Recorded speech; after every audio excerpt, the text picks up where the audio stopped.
Excuse me. You're in my camera shot. Oh, are you kidding me? Thank you. Oh, boy. Oh, yeah. Anyone at home want to do play-by-play The with this? official time of the ball. Not even enough time for me to get my dress shoes on. Your winner, and still, Oh, boy. ECW. Oh. Hello, my name is Bob Bamber and welcome to the Wrestling 20 Years Ago podcast. We're going back in the time machine to October of 1996 of Volume 3 of this month's show. Volume 1 is your WCW show looking at Halloween Havoc. Volume 2 takes you to WWF and In Your House Buried Alive. We're here for Volume number 3 in ECW. I'm being joined first by Kieran Mitchell. Kieran, good evening. Evening, Bob. I said hello and good evening at the same time. And Chris Lacey. How do? You will be pleased to know that we have a slightly more organised show this time. As a quick month, we are going to be reviewing 2 shows rather than 1. Chris, we will start by cracking on with some headlines. We start with news of a new ECW heavyweight champion. So, at the Ultimate Jeopardy pay-per-view or show, we have a new champion in The Sandman, beating Stevie Richards for the title belt, as will be discussed why later. Next up, new television deal. So, as of the 1st of November, they are going on to Network One, which shows that will be showing the ECW product in Cleveland, Cincinnati, and Ohio. They're getting the Friday at midnight slot, which obviously for the product, probably the good time for it. And obviously with it being in a new area means new markets for them to go and do live shows in. And as it seems to be a zero-sum game every month for ECW TV, just as they get one TV deal, they lose another. Yeah, the Prime Sports West network are going to be pulling ECW. Basically, it's their broadcaster in California. The reason for this is Fox is buying them out, and Fox basically want to sort out their own Fox Sports and get rid of all the affiliated ones that they're overtaking. The lovely conglomerates of American TV. Of course. A break for the former champ. So, as mentioned earlier, obviously Stevie Richards was the person that lost Raven's belt. The reason for this is that Raven hasn't been seen this month. Reports are that he has taken his absence for personal problems. He has not been seen this month, but in storyline on TV, he was basically left the country with Sandman's kid, and that was why he hasn't been on TV. A return date for Pitbull number 1. So, Pitbull number 1 has been told that he should be back in the ring this coming January. Obviously, we will mention it's something that goes on with him at a show this month, that he was in a halo and got thrown around. This was a prop one, so, he clearly is ready to come back into the ring soon. To be clear, it was the same one. It was just being worn as a prop. It wasn't necessarily anymore. It wasn't like a fake halo. That would have been a hell of an investment. ECW's prop budget, which stretches to pies, copious amounts of tables, and neck halos. That would be quite excessive. They've probably just got one lying around anyway. Generally need one most of these shows, yeah. Where are we next? Sabu and Rob Van Dam sign deals with All Japan. So, RVD and Sabu have agreed deals with All Japan to be in the tag team tournament starting in the Kirken Hall in November. There is no idea on whether they will both not be doing ECW dates at the same time, but it is known that Sabu has asked to arrive late for the tournament to do the November to Remember show, Whether the same is for RVD, we are not clear at the moment. And as we all know, the last time Sabu tried to combine a Japan and an ECW date on the same loop, that went swimmingly well, as I'm sure this one will do as well. It was perfection. Oh yeah, or something like that. Two Cold Scorpio is en route to Connecticut.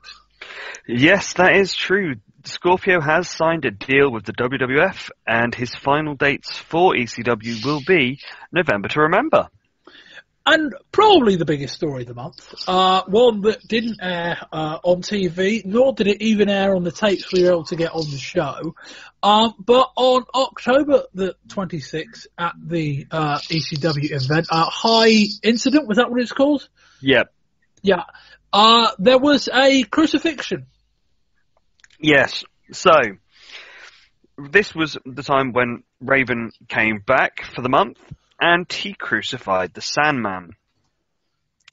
Basically, there was a special guest in the building that night, an Olympic gold medalist, Kurt Angle, who took mass offence to this being a religious man himself, and basically freaked out and left the building. Raven was forced to come out at the interval and apologise for any offence the event caused. As Bob mentioned, this obviously wasn't seen on TV. There is no footage of it for us to see, and I would probably imagine we won't see it the fact of... I'm just trying to imagine that we've been doing ECW for 3 years, and this is the thing they apologise for. Like, there's a lot of good things about ECW, but there's a lot of things that aren't so good. Like, where's my apology for Taz and Paul Varlance? Where's my apology for that? You're not allowed one. Not allowed one. Kieran, anything on any of that? I was going to say, it's fun. As Kurt Angle obviously didn't look at what he was coming into, because surely he would have found offence with all the stuff they do to women on it. Well, I get the feeling, I'm not sure Kurt Angle really knew what he was watching. We'll come to that in a bit, but I don't know. Maybe it was weird. Like, they called him a big pro wrestling fan, but when he was on commentary, it didn't seem like one. Although maybe they were tried to tell him, well, this is a real wrestling match. And when we get to the match, I'll go into it a bit more, but I thought that Angle was sort of faking that ignorance, but maybe he wasn't then. Either or, I don't know. Yeah. Weird old month. Anyway, as I say, we're a bit more organised this month. We start with the first episode of TV, and of course, Sod's Law. End of last month's show, I say we've got a Taz Johnny Smith match. I don't know whether it's going to appear next month. Shall review it now. The first thing on the first episode of Hardcore TV in October, the first clip is Taz walking out. I'm like, bloody hell, Sod's Law, it's the first thing up. So the first thing from that show is Taz versus Johnny Smith. We reviewed that last month. We then get camcorder footage from In Your House from last month, which is shot clearly, and we'll discuss it in a minute. They claim it as ECW fan cam footage. It's basically just a video which they put the kind of camcorder effects around the outside. And they try to say, this is our fan cam footage, despite the fact it's clearly not. But they show the highlights from In Your House on the show. We'll come to that in a minute. We get a promo from Stevie Rock and Meanie Grunge, who thanked Eric Bischoff for inspiring them with Fake Sting. And the show finished with highlights of the Eliminators and Brian Lee versus Gordy, Williams and Dreamer match from last month. We finished with a promo from Shane Douglas in the locker room of his gym, or Pitbull's gym, can't remember which one. And it finishes with Douglas walking naked to have a shower. The thing I took of note, as I say, was this use of footage from In Your House. Now, I think it was an interesting idea, and I think it's the first sign, and it's been mentioned in the Observer this month. The angle isn't over. We don't really know where it's going yet. It hasn't really played out at all on WWF television, but it has played out a little bit on ECW TV as well. But I thought for an audience that they're trying to outsmart, I thought just taking footage from In Your House and presenting it like it had been taped by ECW fan cam, despite the fact the person holding the camera was clearly inside the guardrail. Chris, I thought that was a bit too much, trying to be a bit too clever. Yeah, it's the sort of level of thing that can be seen through by anyone who, obviously, if you're an ECW fan, you're going to be a hardcore fan. You're going to see through this. I think they could have quite easily just said, this is the footage that we got from them, and not tried to do it as fan cam. It's good that they've shown it, but they've not really done anything with it other than keep mentioning it as the world's most famous bingo hall. I would imagine that they're probably going to do something further down the line. Obviously, as it said in the Observer this month, that, you know, it definitely isn't done just yet, but what it is going to be, we don't know. I suppose at this point, it's still just wait and see. Kieran?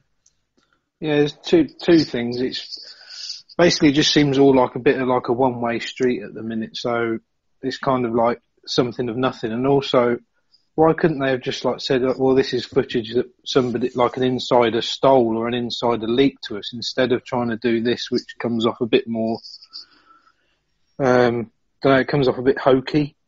Like I said, a bit too try hard. If they'd have thought about it a bit more, there was plenty of other creative ways of saying how you got the footage. You don't have to say, you know, we filmed it. It's like we're going to get a thing later in the month with Laurie Fullington, which is an interview, quote unquote, via satellite, which just clearly isn't true.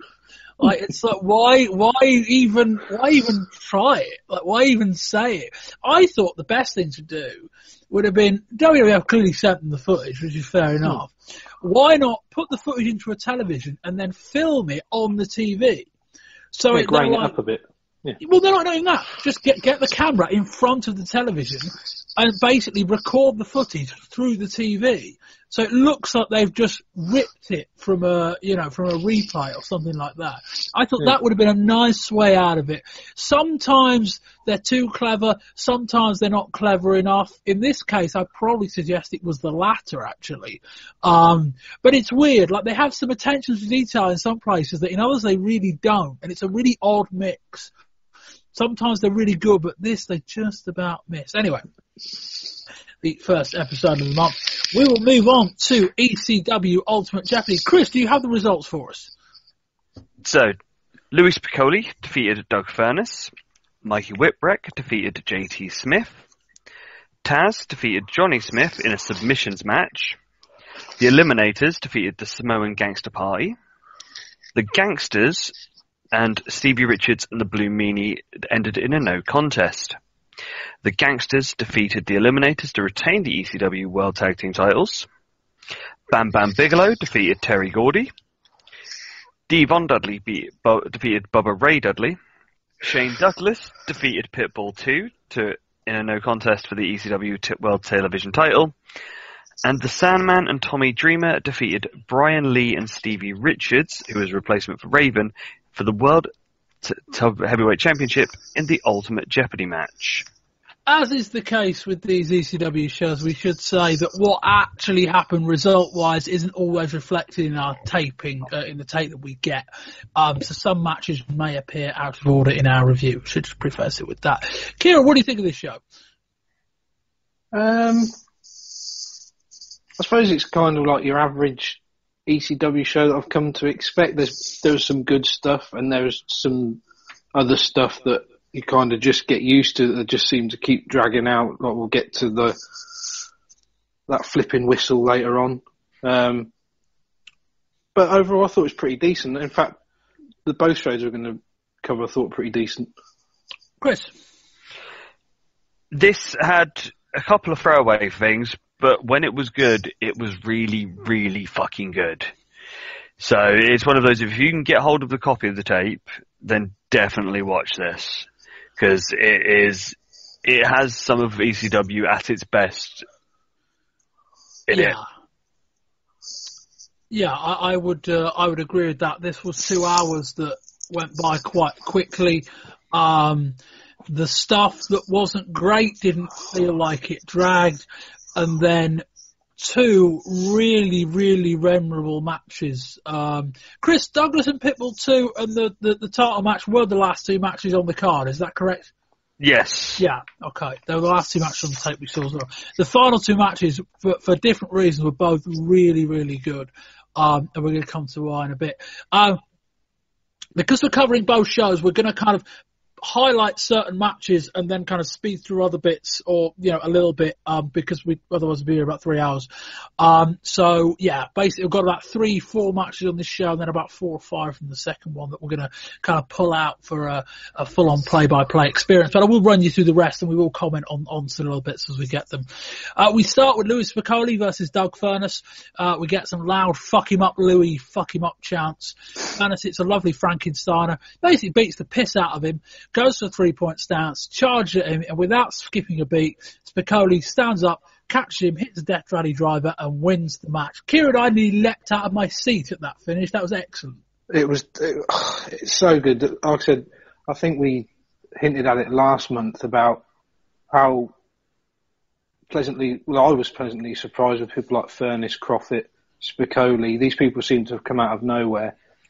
And we sort of said we'd love to see some of these guys be interchanged with each other, and it's exactly what we got, and it's exactly what I expected. This is one of those classic, sort of heel beats the piss out of the baby face, and then the baby face turns around, and with that finish, it was just what a great short match to start. Perfect start. Chris? Yeah, what can you say? It's 5 minutes. You see Furness throw big boy moves around, which, as anyone knows me loving like the Steiners and stuff, I love watching people getting thrown around and beating the piss out of. And then Louis hits an amazingly sharp DVD just straight away. Thank you very much. Done. Yes, please. More of the same. Yeah, really good. More. I say it was kind of, in many ways, like it wasn't just the fact it was such a smooth finish. It caught us by surprise. It was instant. Yeah, and I kind of swore a few times while I watched it. I was kind of that excited. And the crowd popped too. Fun opener. You get a hot crowd that want to cheer something. They got something to cheer. Next up, Bad Crew, Little Guido, JT Smith and Dangerous Devon Storm beat the piss out of Mikey Whipwreck. That sets up Smith against Mikey. Mikey recovers, hits a flying splash to Guido and Storm before the 4 men contrive to be in the same place. Smith goes for a baseball slide. Mikey moves and Smith takes them all out. In the confusion, Mikey goes to the top and hits a big splash onto the pile. Smith hits a lovely Sicilian splash. Smith gets a chair from the crowd. Mikey hits a baseball slide and the chair leathers Smith in the face. Some distractions enables Bad Crew to beat up Mikey again. Mikey rallies against them. Super kick Storm, who crotches Smith on the top after he's already recovering from one. Mikey hits the Frankie Mikey off the top and wins the match. Chris, anything to say on this at all? Typical ECW comedy match, really. There was some slapstick moments with the heels of massive miscommunication. It's a sort of feel-good match for the crowd. Kieran?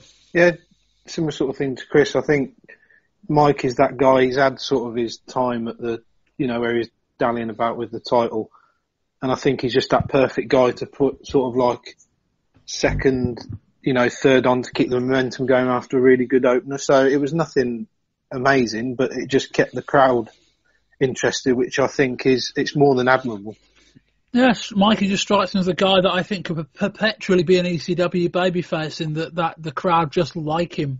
Not a bad role for him, and I think it was Dave Meltzer or a report in one of the Observer or the Torch that said that Mikey quite quietly has become quite a good wrestler. Almost without us noticing in the last year or so, certainly since he kind of moved away from the title picture. Anyway, we move on to our first quote-unquote feature match of the evening. It's Johnny Smith versus Taz with Bill Alfonso and his fucking whistle in a submission match. Yes, that is in my notes as that list. That's as it's down. Fans start by chanting Fonzie swallows. Taz hits a nice fireman carry. Smith responds with one of his own. Alfonso says he can do Styles' job. He then does a brief stint of play-by-play to the camera, which is really good. That fucking whistle. Taz wants to do some amateur wrestling. Taz escapes and they reset. Taz goes to the back and Smith escapes quickly. Taz asks Smith to reset on the mat again, which he does, but Taz just kicks him in the arm and we go to the outside. Taz fires Smith off of opposite turnbuckles. Joey Styles then calls a bow and arrow wrongly, blocks in a choke of sorts, but Smith eventually gets to the ropes. Smith blocks a hip toss and locks in an armbar. Alfonso is so fucking good. Taz hits a takedown, laces up Smith's legs and bridges into a back submission. That looked great. Smith comes off of the ropes and takes Taz down with an arm lock. Taz runs at Smith into a power slam, then hits a top rope drop kick and a clothesline to send Taz down. He goes to the top, goes for a splash of sorts, but Taz gets his knees up. Taz hits a lovely wheelbarrow German super. Taz's mission, and that will do that. Taz gets on the mic after the match, asks who will stop the path of rage, and Alfonso says it over and over again. Kieran. Again, the continuation of last month, it's good to see ECW sticking with the storylines. And Taz is, he showed Johnny Smith respect last month. I think the stipulation in particular was something that intrigued me in this match. It was kind of perfect for where it was going to go. Some great stuff from Taz, some more good stuff from Johnny Smith. Hope that guy sticks around. But Alfonso, again, is the star. The play-by-play stuff just had me in stitches. It's interspersed with that, like you said, Bob, that fucking whistle. He's just gold, that guy. It's like, Chris, I can't stand... No, I was just going to say, I just can't stand him, but I can't imagine him not there now. Chris, Alfonso might win Best non-wrestling act of the year again, mightn't he? I don't know, it's either him or his whistle. Oh, that's true. But definitely the whistle's definitely going to get the worst heel of the year. Yeah. Inanimate object of the year. Yeah. But yeah, this is a great match. Just amateur wrestling, technical wrestling, power moves. It is everything that you want to see from these sort of two, and especially because the fact it was a submission match, the fact it was something different to what we have been seeing, and that Taz did get desperate in a way. It's to say that he then kicked him because he got beat by Smith twice on the ground. I like that. Cool. Sorry, Chris. I like the fact that obviously that then sort of made Taz go, all right, I'm going to give you a kick. Yeah, that's what I like. Took advantage. It's great. And Fonzie, just Fonzie. He annoys the piss out of me, and I hate him, but I love him in equal measure. How important is Bill Alfonso to this act? I mean, if you book Taz like this on his own, I've got a feeling he'd be a big babyface by now. Or at least it'd be boring by now, because it'd be, look, he's the wrestler guy, and I think having Fonzie with him means that when he does out-wrestle someone or chokes them out, it's not a, yay, he won, it's a, oh fuck, now Fonzie's shouting more. I mean, not wishing to blow smoke up his arse too much, but I think he's on a par with somebody like Bobby Heenan. In my eyes, I think he's that good. He gets absolutely nuclear heat by just blowing a whistle. Yeah, I'm sure people, if they examine that comparison, might just say, well, it is only an ECW. But I mean, in many ways, it's harder. Like in many ways, obviously, like if Heenan was in ECW, like the fans would respect him too much. This is a crowd that will respect people for their heel work, and we're going to talk about Shane Douglas later on. It's one of those things. It's the age-old thing that they often say that the quote unquote smart fans are actually the easiest one to do over because they're the one that are convinced they know it all. But yeah, Alfonso's great. I mean, he's so on point. That act hasn't remotely got old. He's still a dick. And it's entertaining to watch, but not in a way that I respect. Like, that's a really weird dynamic. And to think only 4 years earlier he was a WCW ref. Bloody hell. Unreal. Bloody hell. What will Nick Patrick be in 2000 in ECW? or Randy Anderson in ECW in 2000, managing the now heel Mikey Whipwreck. We can only but wonder. We move on. Next up is Eliminators versus the Samoan Gangster Party. The Samoans mock the Gangsters cross-arm X signal, but they get distracted, and the Eliminators nail the total elimination for the win. We hear the familiar "Here Comes the Hot Stepper" theme, but of course it's not the Public Enemy. It's the Public Enemy of Stevie Rock and Meanie Grunge. Oh, Meanie! Hey, champ! Hey, champ! Hey, champ! Hey, champ! No, you the man. No, you the man. No, you the man. Oh, no.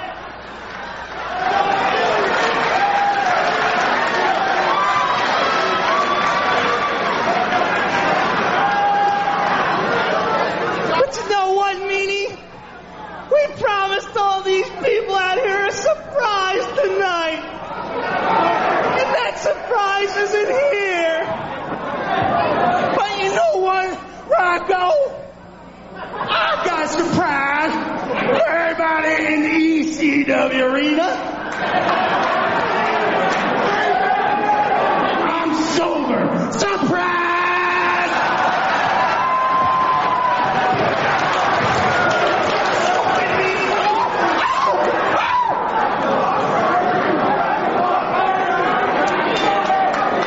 You know what, though? That is a surprise if you're sober, man. It's the first time I've ever seen Grunge sober.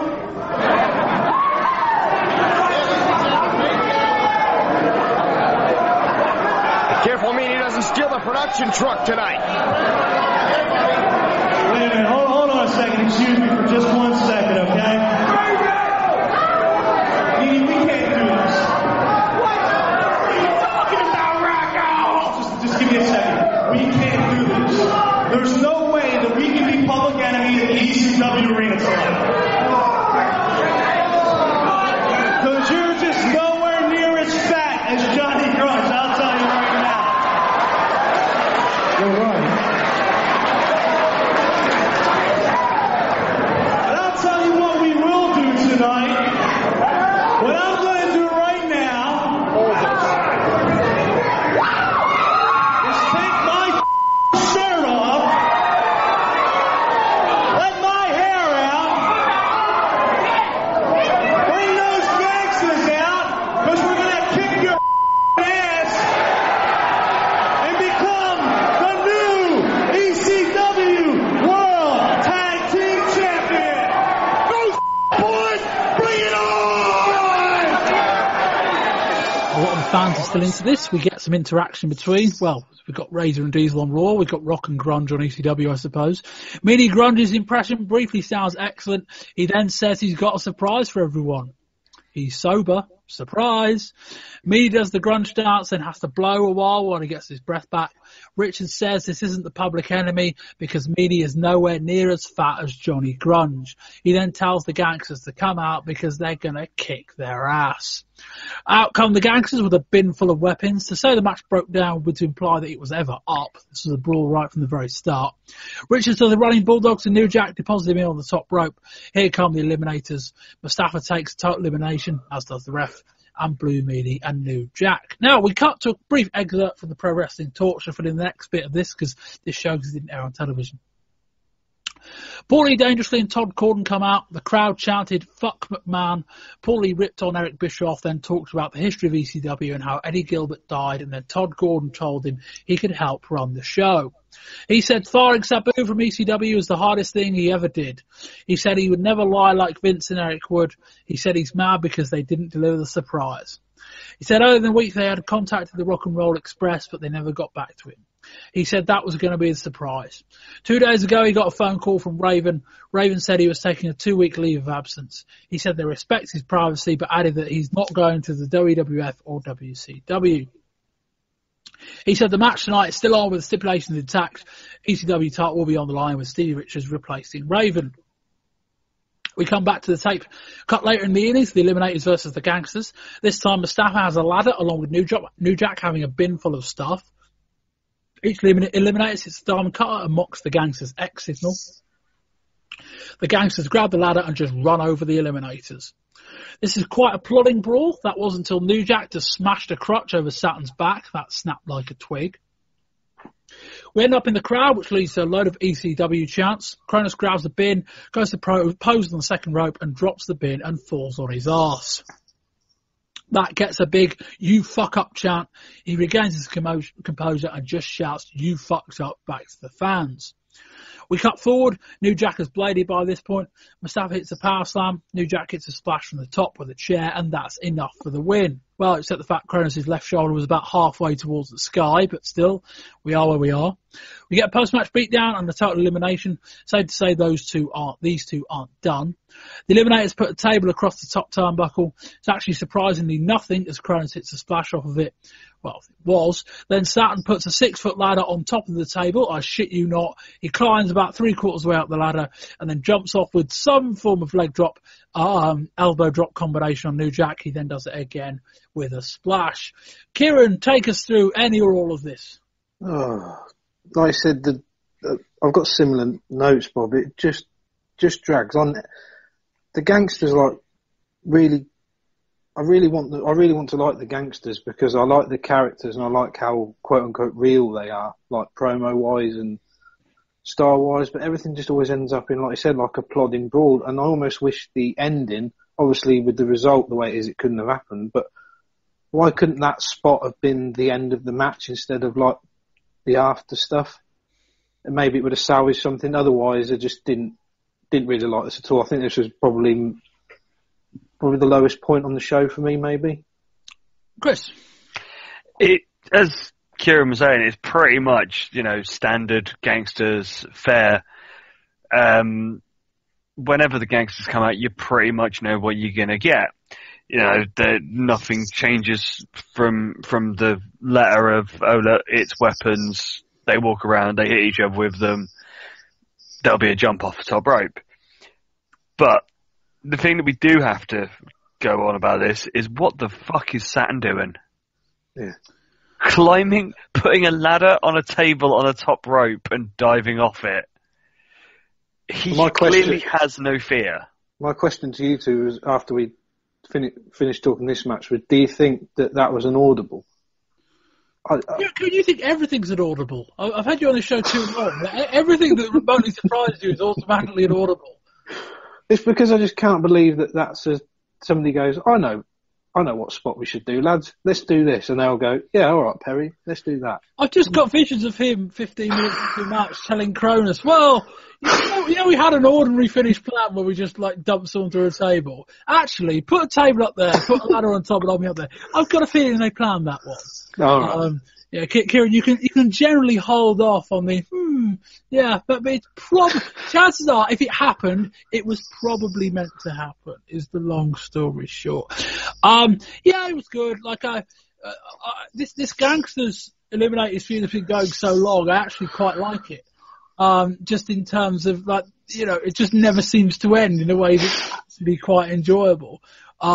It feels like both teams genuinely dislike each other, which is obviously the goal.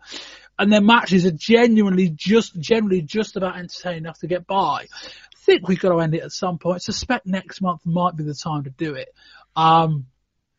But yeah, all in all, interesting stuff. Nothing much from anything beforehand. And we speak about Dangerously and Todd Gordon coming out. They've done that before. That's kind of their MO to a point, is announcing when people aren't there.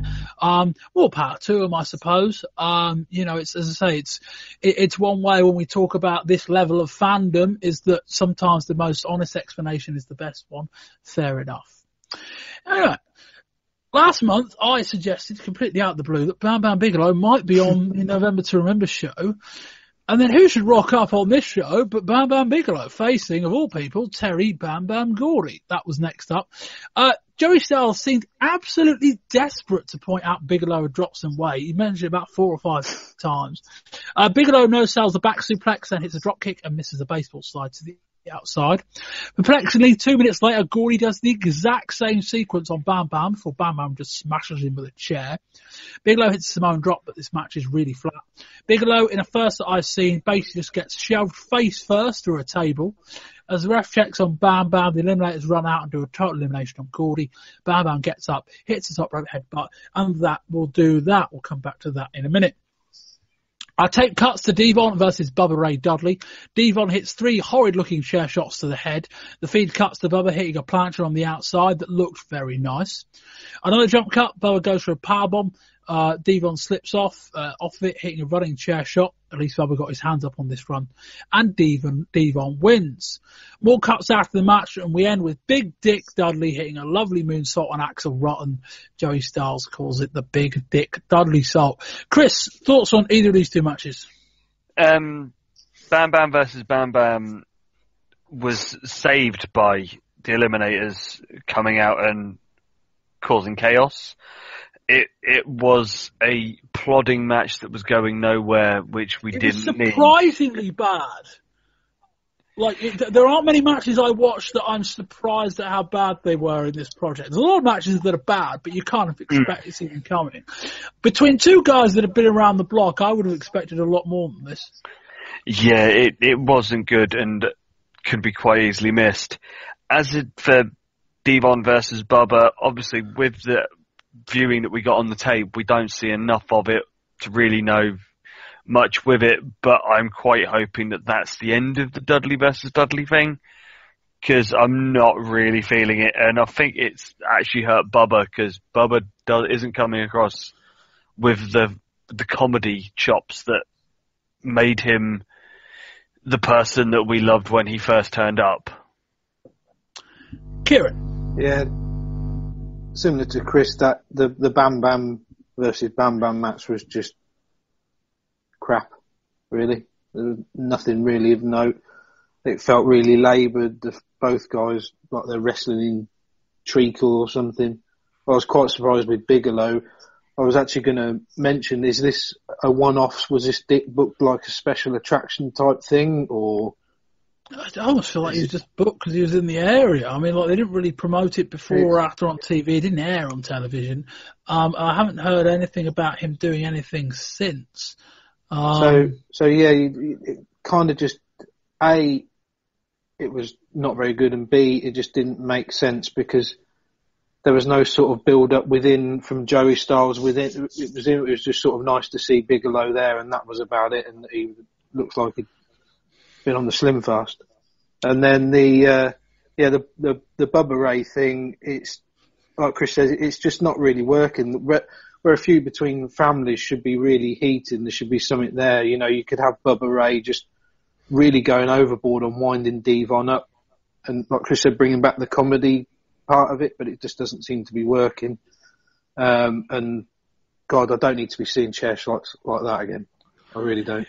Yikes. Yeah, nothing more to add. The Bam Bam match just weren't very good, and we didn't see enough of the Dudley match to really comment. But yeah, those chair shots aren't all that fun to watch. Anyway, we move on to the final 2 matches. We have a full play-by-play suite of information for both of these. First up, it's Pitbull 2 versus Shane Douglas. Pitbull puts in a pair of clotheslines and leathers Douglas with a belt. Francine distracts Pitbull after a pin, enabling Douglas to hit him with a belt shot. Pitbull 1 is at ringside with his halo on. We get a huge "She's a whore" chant.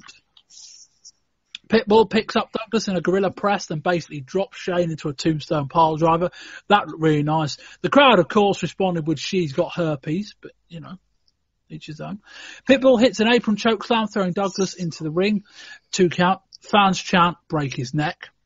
A long period with Shane being beaten down by Pitbull until Douglas hits a neck breaker and then a pile driver. He follows that with a lovely stalling suplex and gives the crowd what for.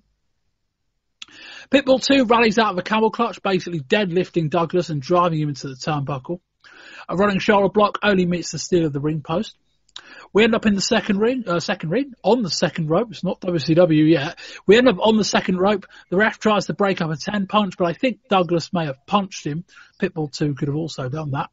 Anyway, this ends with another run-in for the Eliminators, who hit a total elimination on Pitbull 2. Franchise hits an elbow from the second rope, and Pitbull kicks out. My notes there were live, so I thought that was ending when it did.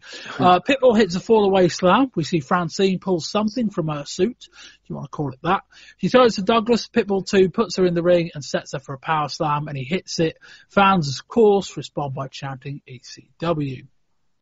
They seem to want to claim a ref distraction, but he turns around immediately after Douglas throws powder into Pitbull's eyes. Blinded, Pitbull responds with a belly-to-belly suplex on the ref. Douglas wraps the chain around Pitbull's neck before throwing him using a sort of neck breaker. Douglas goes for a full Nelson submission. Pitbull 1 gets on the apron. Douglas hits a DDT on number 2. Number 1 gets in the ring. Douglas grabs the halo. Joey Styles makes a really weird noise. And then all hell breaks loose as Douglas dumps Pitbull 1 on the mat.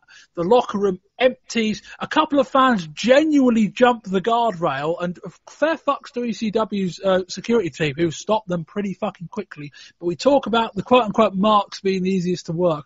There are a couple of people genuinely very fucking pissed off while this angle's going on. They drag Douglas away basically for his own safety. An ECW fan cam follows him to the back. With a ring full of people, Joel Gertner, the hero that he is, tries to announce Douglas as still the ECW TV title holder. But Todd Gordon levels him with the right hand, which gets a massive pop. We cut back to the fan cam and Douglas speeds off in a car. They stretch off Pitbull 1. Gertner grabs the mic again, and this time Heyman levels him, and the crowd pops big for that. Kieran, this is... I'm struggling. Well, struggling. There's certainly other ECW angles that are as memorable, but I'm struggling to remember the last one as memorable as this, unless it was in '94. I was just going to say, Bob, you might need to breathe after reading that out, because I literally don't know where to start with this. It's got to be one of the best feuds, best stories. You're just not expecting it though, because it is just the Pitbull tag team. You've got Douglas there, who is just, like I said, they've got Douglas and Alfonso in the same Fed. It's just licensed to print money. Douglas is so smooth in the ring. The way he jacks his jaw with the crowd is so good. The way Francine gets heat, she's in on it. Then the whole locker room's getting in on, like you said, even the crowd, it's that good. The crowd are jumping the guardrail. Heyman's involved, Todd Gordon's involved, Gertner's in. Amazing, brilliant match, brilliant story, and just, yeah, fantastic. Chris. Right. Obviously, earlier on in the show, we've had Taz doing real wrestling, and we've seen wrestling matches. Pitbull and Douglas is never going to be that level of wrestling match. But what these two do well is it's a brawl and it's a blood feud, and they fight like they really want to fucking hurt each other. And that's something that these two do so well. All four of the people involved in this have so much character and work so well together. Because I know we don't mention her a lot, but Francine really is important to this story. The way that she plays her part. Sorry, Chris, but am I the only one, and maybe it's part of the story, but am I the only one that think that her and Douglas have got no on-screen chemistry whatsoever? Oh, maybe that's the point, but that comes across quite evidently. Yeah, they don't really sort of work off each other really well, but the fact of... I think she sees him as his meal ticket. I think that's the way I read it. Yeah, you could be right. You could be right. But obviously... Go on, Chris. Go on.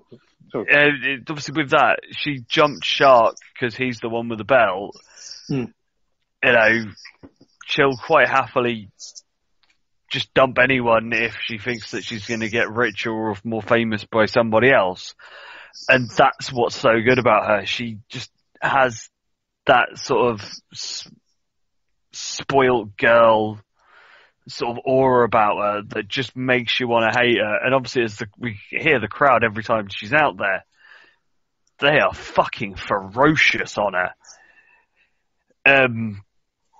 I loved the fact that obviously as a running thing for this whole show, so why not in this match, the Eliminators come in and have a little sort of go, but it's not massive in it. It helps and it gives Douglas an advantage, but it's not like the be all and end all, and it sort of causes chaos.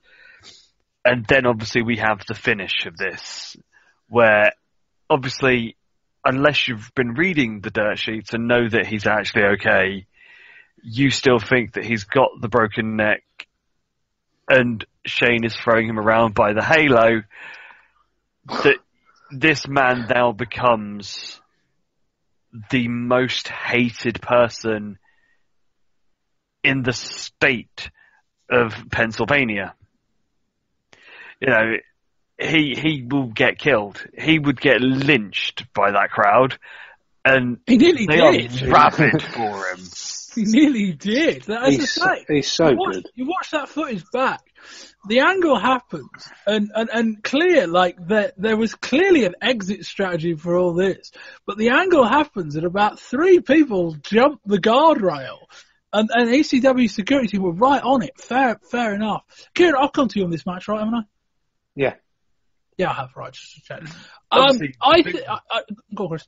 As you say, the thing with this is it clearly shows that ECW can do booking on the fly, because obviously it was a freak injury that caused the broken neck to Pitbull, and then they've gone, let's build on it, and they've made this, which I think, to me, I've seen a bit of obviously WWF this year. I haven't really been watching any WCW, but this has been the feud of the year. Yeah, it'd be right up there, wouldn't it? I had one slight issue with this, very, very minor, which was I thought it was a bit weird that Pitbull 1 just voluntarily climbed into the ring. I felt like it might have been slightly more effective and you know, so maybe slightly less clunky had like Douglas had put Pitbull 2 out in the full Nelson and then started jaw-jacking with Pitbull 1 and kind of goaded him into the ring. It felt a little bit weird that he kind of volunteered himself to step into the ring. He seemed to be a bit awkward, just stood on the apron, didn't he, at one point? It just seemed to be like he was waiting. But I mean, that's nitpicking, like you said. Yeah, it was a little bit clunky. But the match is really good. Let's be clear, right? We can forget the post-match angle. We're going to talk about end of year awards, and I'm sure people are going to expect a big long list of Rey Mysterio matches in our best match of the year, which we might to an extent, because there've been some really good ones. But it's like you compare Rey Mysterio and Dean Malenko 4 or 5 times this year in front of crowds that don't really know how to appreciate that kind of stuff. You compare that to this. There's no real comparison. This is so much better. It's just, this is why you watch the pro wrestling, Bob. You want yes, you want a brilliant wrestling match, but the story is everything. But this was a brilliant wrestling match. Like, in the sense that the crowd were all over it. Like, you know, tell me, Mysterio Malenko's, you know, fun to watch. Oh, maybe it was, but like 80% of the people don't know who they are. Like, this is why you watch the match was really good. The crowd are all over Douglas. Douglas, as I said last month, Douglas came in at the beginning of the year as, to an extent, ECW's hero, or their anti-hero. And his turn over the course of the last 6 months has been so good. And, you know, most Douglas promos are him shooting, but he does such a good job. And with this post-match angle, as I say, they clearly knew something was going to happen, because the angle happens, the security are right in position, and then the locker room just empties the fuck out. And they didn't screw around. They just got Douglas out of there. And that whole thing looked to be a shoot. They got him out of the ring, on the R-way, out the back, through the back door, into a car, and out of there. Like, they didn't mess around. I'm assuming that was all legit. It's possible the car thing was shot and they just stowed him backstage. But equally, given the reaction of the crowd, it wouldn't surprise us. He said, actually, let's get you out of there. That was really excellent. Then we get this. Chris, we talk about Bill Alfonso being a right twat. Joel Gertner's getting close, isn't he? There's another one the next show. This was really, really good. There's something about him that... It's smugness, isn't it? Yeah, he's just a smug motherfucker. That's the real thing. It's the bow tie without a shirt that winds me up. You know, you just want to punch him in the face. His chubby face. But yeah, the fact that he just like he doesn't seem to see what he's doing wrong as well. That's the thing. He has that sort of, I would say, naive charm, but more a naive retardedness that He doesn't get the severity of what has just happened. It's okay, I'm just going to do this. And it's just fucking heat magnet. I think if he carries this on next year, we may have a competition between two in ECW for the biggest cunt of the year.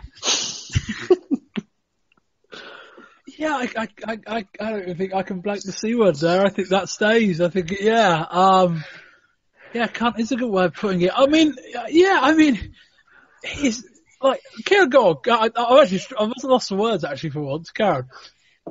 What with Joel Gertner? It's just, if he carries on the way he's going, it's to have people just a ring announcer being able to get heat like this. I just don't know how they do it.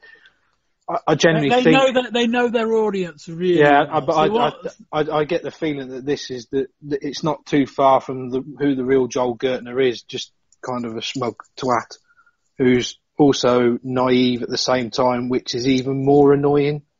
So his smugness is born out of ignorance and naivety. So I don't think he's even aware he's being smug. It's even worse. And like I said, the bow tie without a shirt is he just looks like his mum's dressed him.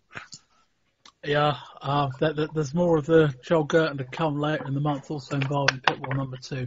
But yeah, I like this in so many ways is a phenomenal match. And you know, if we're going to call this, the post-match angle is part of the match, and it is phenomenal.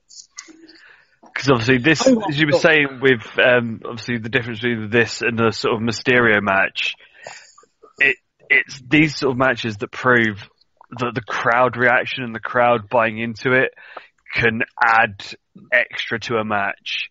Whereas obviously Ray and Malenko will be a technical masterclass, but if the crowd aren't giving you that extra G up in it, it can take away. Where obviously with this isn't a technical masterclass on that sort of level, but because the crowd are in it, it gives it an extra 2 or 3 points of sort of energy to it.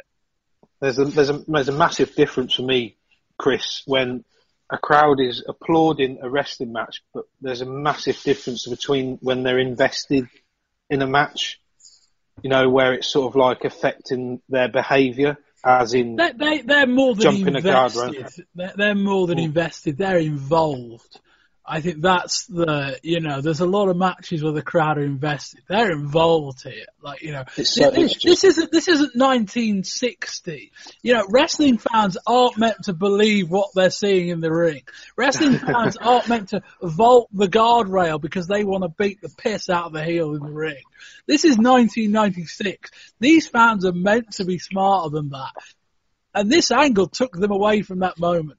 And that's the thing we say about ECW. The bar's a lot higher, but in many ways it is a lot higher, but it's also somewhat more achievable because you know who your fans are. But you've got to give ECW credit when they can get a reaction like this. Really, really excellent. We move on to the main event. It's Stevie Richards and Primetime Brian Lee versus the Sandman and Tommy Dreamer. And there are stipulations everywhere. So, here we go. If Sandman took the fall, he would get caned 10 times. If Dreamer lost, Bueller would have to leave ECW. If Brian Lee lost, he would lose his hair. And if Stevie Richards, filling in for ECW champion Raven, lost, whoever pinned him would be the champ. Sandman hands Dreamer his beer, which when you think these two were at war 2 years ago is a bit jarring. As is tradition, Sandman's entrance takes absolutely ages. Him and Bueller are quite friendly. We cut to what will be a TV commercial, and we come back. We cut to the TV commercial, and just before we do, we see him licking beer off their chest. This starts as an actual tag team match with Lee and Dreamer. They spill to the outside. Richards goes after both of them, and Sandman basically jumps on Richards' back to stop the attack. Richards and then Dreamer get thrown to the guardrail. Sandman suplexes the table onto Richards. Yes, I did read that correctly. We end up in the ring with Sandman and Richards. Sandman misses a clothesline in the corner. Meanie follows him in. Stevie hits a super kick and Sandman kicks out. As they exit the ring, Dreamer and Lee return. Lee hitting a power slam.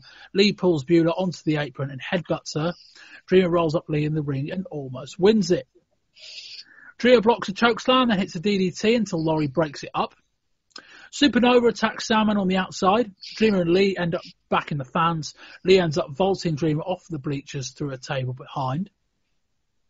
Back in the ring, Richards almost steals it. Lee and Dreamer end up in the toilet. Dreamer breaks a bottle on the sink. Dreamer gets Lee in a cubicle, then throws a chair at him. They return towards ringside where Sandman just piles up chairs on Stevie.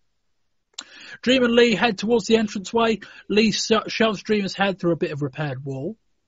Sandman goes for a slingshot senton. I guess he barely rotates 90 degrees. We see Lee and Dreamer up on the first level of the balcony, if you like. Lee hits Dreamer with a chair. They brawl while Meanie and Supernova have been stacking tables up one on top of the other. I think we know where this one's going. Lee sets for a chokeslam, hits it, and Dreamer goes through 4 tables. That was carnage as fans arena-wide chant ECW. Back to the ring, it's Sandman and Richards. Richards goes for a roll-up after Laurie distracted Sandman, but Sandman kicks out. Sandman rips off Laurie's dress, but turns into a super kick. Sandman kicks out, but Laurie hits a brutal cane shot. Another super kick, but another kick out. Stevie gets the cane, misses the shot. Sandman ducks it, hits the DDT, and wins the match and the title, and the crowd pop big. A huge Sandman chant rings out as the show finishes. Kieran, talk me through any or all of that. If I've got to have an ECW brawl, Bob, Chris, and I've said it many times on these reviews, it's my least favourite part because on the one hand, you'll get either like a gangsters type one or, God forbid, we ever get that Rotten versus Rotten one, was it, Bob, with the glass in the, where we just get these horrible, horrible matches. But when you get spot fests like this, it just makes all the more sense and it just creates a bit of light and shade on the card for the event as a whole. So you get the earlier matches where you get more wrestling, and then we get this massive just, right, some of the, like I said, the table spot with Dreamer and Lee, the stuff in even going the flipping toilet. You've got when Supernova starts attacking Salmon on the outside. Lee did he vault Dreamer off? And then there's a table through a table behind him. And then, like I said, I don't really like Sandman. It doesn't really do anything at all, but I can't ignore that pop, Bob. That even I felt happy for the guy, and I know sort of like I won't enjoy the title reign going forward, probably if it's like the last one he had. But I can't ignore that pop, and fair play to the guy. Just a really good way. What a way to end the show, Chris. Well, first things first, we do have to mention is Dreamer. What is it that makes him think, let's dive off things through tables? He's hardcore, Chris. He's hardcore. Because it ain't going to do your career much good when you can't walk. But it is a good visual. we can't go against how good of a visual it is. Obviously, the arena-wide brawl, as you would normally get between these sort of people, did what they usually do, banging into walls. The toilets was a new thing to do. I think Sandman winning the belt, but without beating Raven, gives it a little bit more sort of vigitas on it, that you've got Raven still hasn't been beaten. He still has his kid. He still has his ex-wife. You may have the title belt and you may think that you've got the symbol of it, but it can continue and the feud can keep going because Raven still has all these other things that were important to Sandman. So, obviously they needed to do something with Raven being off for it only being a few weeks, but obviously we all know how quick things can change in ECW and people can disappear. That at least the belt now is safe. What a clever match this was. I mean, this was basically two singles matches running concurrently. That was essentially what it was. And after about 2 or 3 minutes, it basically broke down into that. But there was a couple of lovely little kind of, side stories going on. One was, the Sam Laurie development, which I guess wasn't that clever. But the thing I really liked, and I don't know how much people noticed it, but the kind of small attention to detail that I thought was really nice was that Richards has got, obviously no Raven, but he's got Meanie, he's got Supernova out there with him. And then who were the two guys building the stack of tables on the outside for Dreamer and Lee? It was Meanie and Nova. And so when all that shit ran down and we cut back to the ring, Richards has got no help. It's a really, really nice story that I think will be interesting to see how they follow up on that, but I thought that was really clever. This was a really, really fun main event. As I say, the ECW are really quite good at these long, thought-out, stipulation-heavy matches, and sometimes they overdo it. But this one just about worked, in that each of the four felt believable to one degree or another. But I guess to an extent it felt like the kind of match where the one thing that's probably least likely to happen is Richards getting pinned for Sandman to win the title. But we've got to give all four guys credit. I mean, we basically should talk about them as two separate matches, really. I mean, a lot of arena-wide brawling, but certainly more so with where Lee and Dreamer are concerned. But once that big spot happened, and that looked fucking tremendous, but once that big spot happened and we kind of refocused on the two guys in the ring, like, Richards is really, really good in this comedy character, but the one thing that underpins him is that when it comes to it, he's a really, really good wrestler. I think you go back around about a year when he faced Sabu, maybe it was at the beginning of this year, around that time, and it was like, Sabu is a really good worker as well, but Richards and Sabu had a really good competitive match. And Richards, above all else, is a really good worker, and it helps in a situation like this in that he can add so much drama to the last few minutes of this match because he's so on it. And it really, really worked. And he's got this really sweet-looking super kick. It's a far better fucking super kick than Shawn Michaels. Jesus. Oh, a million times. It's so much better. And he's got the super kick, which is just about believable as a finisher. So they do the second thing, and it's the near fall. And then Sandman hits the finish for the big win. I think, Kieran, you're exactly right. The prospect of another Sandman title reign doesn't exactly fill me with glee. But I'm kind of more intrigued to see what might happen once Raven kind of gets hold of his guys. I'd quite like to see Richards broken off from that group. I think an interesting little story into 1997 is Raven trying to make Richards' life hell, but Richards just being slightly better than him in the ring. That could be a really nice dynamic if they got behind that. Chris, any more thoughts? I think you've basically put it really well there. Obviously, I hadn't thought that obviously Meanie and Nova were the ones setting up the tables, and that's why they left on his own. But thinking of it that way, if they go forward, it could be really good. Obviously, Raven's going to come back and try and get at Sandman, which is obvious, but I'm quite intrigued to see what Raven does to Richards. Because obviously, we all know that Raven is very vengeous and sort of vengeful of how he reacts to his minions. And with this, he is going to take it out on Stevie, that he's the one that lost him the belt. I'm far more interested to see Raven versus Richards than I am Raven versus Sandman. I know that feud's still ongoing, but I could quite happily see them end that program next month and pivot away from, Raven away from the title for a while. Sorry, Chris. No, as I said, that would be an obvious way to go forward. Obviously, if you don't want to have Raven as the champion, and you've always got in the background Dreamer for Raven, I think that's definitely not finished.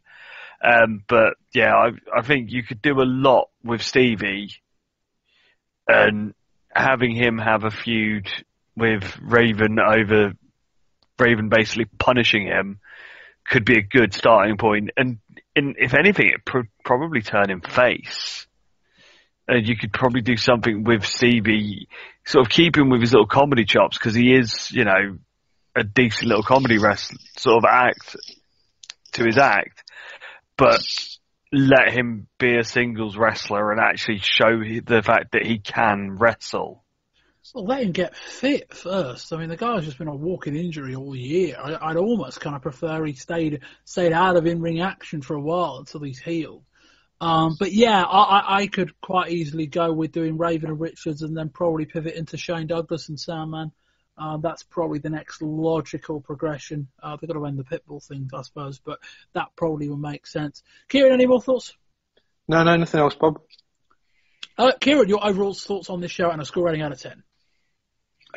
Overall, really, really good, because, like I think Chris mentioned at the beginning, that sort of the really, really good stuff was really, really good. Those last two matches, there was only a sort of a couple of duff points, but didn't, unlike shows previously, Bob, they didn't really take the whole event down like other ones have done before when we get a bad match or a bad segment. Love the last two matches. I like the Taz stuff. I even like the Spicoli furnace thing at the beginning. So overall, out of 10, I'll give this an 8 out of 10. Chris? Again, as I said earlier, it has the very best, and when it is a bit duff, at least it's short. As a 2-hour tape, I will quite happily watch this again and again. It is very, very good. I will give it a big 9. Ooh. Yeah, that is interesting. I'm down with Kieran at an 8. You know, there's, you know, I guess it's, you know, I talk about Mysterio and Malenko. It's probably missing the great in-ring match in one sense or another. It probably is missing that, funnily enough. But yeah, there's enough going for this show at times, and it flattens out a bit in the middle, and we don't see all of it. But it's basically a 2-match show with a couple of really good angles elsewhere. Spicoli finish was nice. The Tad Alfonso stuff is consistently excellent. But you can skip most of this show, even though it's quite a fun watch, and just watch the final 2 matches. And they're both, in their own way, really, really good. That Douglas Pitbull match could be right up there in the end-of-year awards. Now, in the basement at this time, the former companion of the former World Heavyweight Champion Raven, who has taken a sudden leave of absence. She also happens to be, as you know, the ex-wife of the new World Heavyweight Champion, the Sandman. Now, Ms. Fullington, ma'am, I've got to ask you, I don't mean to get personal, but how does it feel? You and your son have been abandoned by Raven. You're alone again. Oh, yeah, feels so good. Oh, it's wonderful.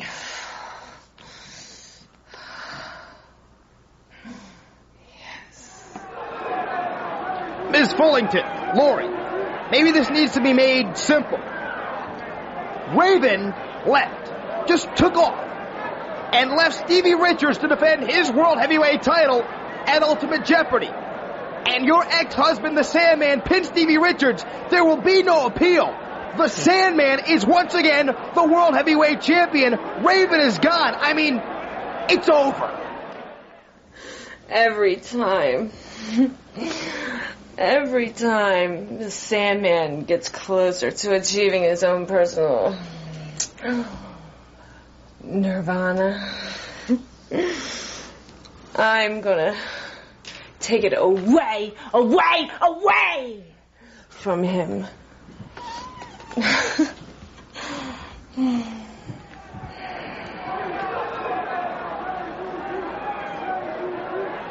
try another question. Now that Raven has taken a personal leave of absence, you and your 7-year-old son Tyler are on your own again. You're alone. I mean, will Stevie Richards be your new project? Is he the new man in your life? Or if Is Raven going to return, if at all, or is he gone? What's going on? Raven has quit. Not ECW. Not professional wrestling. Raven has quit his life.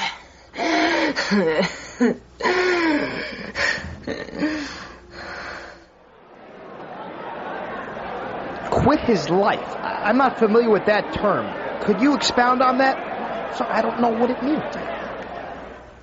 What that means is Raven has left his life behind.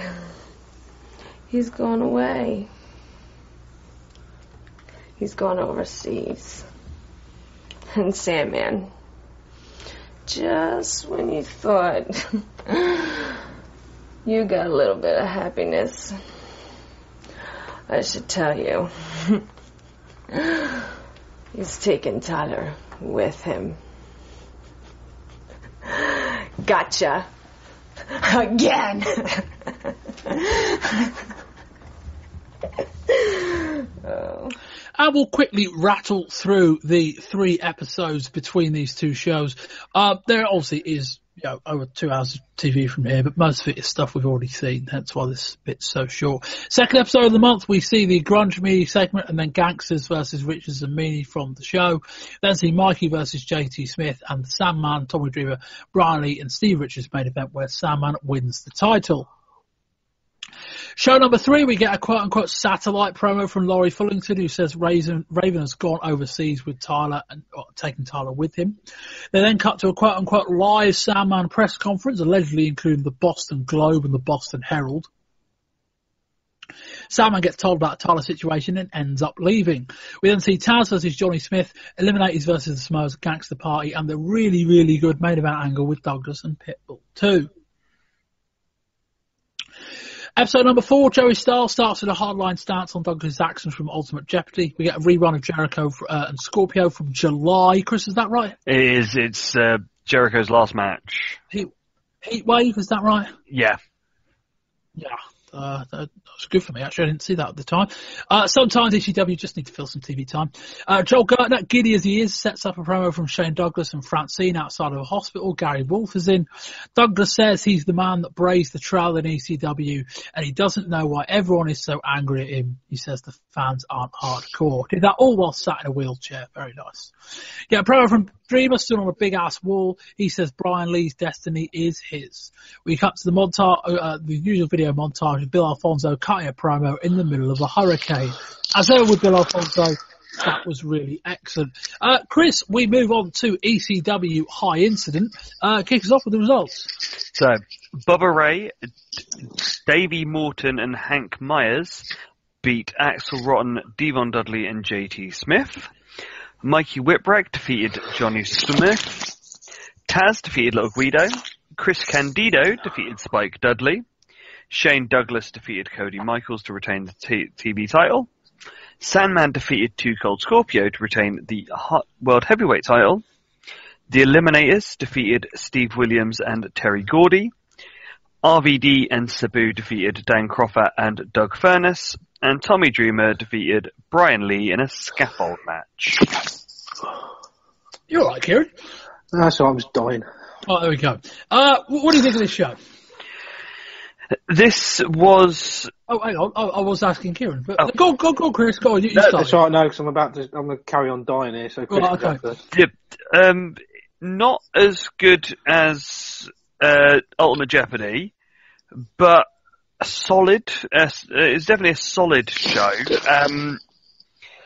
Again, showing sort of ECW in sort of both lights. We have some of the best extreme moments and some good wrestling, but we also have, some bits that just don't really be needed to be had. But obviously, by the sounds of it, we did get lucky with the tape that we got, that we didn't get those opening 2 matches, because I would have imagined they weren't great. Kieran. Yeah, I'm back now. So yes, kind of similar in tone to the other show, but just the good bits here were nowhere. They were never going to touch what happened on Ultimate Jeopardy. So again, we get some good stuff and some not so good stuff. And I think Chris is absolutely correct. I think those two matches we didn't see wouldn't have added anything or wouldn't have given us any more to go on, I think, if we'd have been able to see them. So I think what we got was okay, just probably not as good as last time. Yeah, an average to decent show rather than the show we got earlier on. The highs, well, on the actual highs, the highs weren't as high as the last show. And yeah, it was okay. Yeah, it was all right. Do you think if this had been on a different month, or maybe the only show of a month, it would have any differently? Maybe. Perhaps we'd have seen the full Sabu Van Dam tag match. Yeah, maybe. Maybe it did feel a bit, a lesser of two halves. Because I'm just thinking, because of Ultimate Jeopardy being as good as it was, that obviously that being the first show of the month, that it wasn't going to live up to or continue on that sort of level. So it was already on hiding for nothing. The bar's already set high, and how are you going to to have another show within the same month probably seems a bit foolhardy, but they're kind of committed to it. Well, I mean, from ECW's point of view, it's another tape to sell. It's another full arena. Yeah. It's that there's enough things going on in this show where we felt that we need to review it. The tape starts with Olympic freestyle wrestling gold medalist Kurt Angle walking out to the ring. Fans, despite the fact he's from Pennsylvania, don't really know who he is, which is interesting. Little Guido, a high school wrestling champion himself, says it's an honour before Joey Styles says that Angle must also be impressed with the wrestling credentials of this man. This man being Taz. Taz calls Angle the man. He says he contemplated competing for the United States.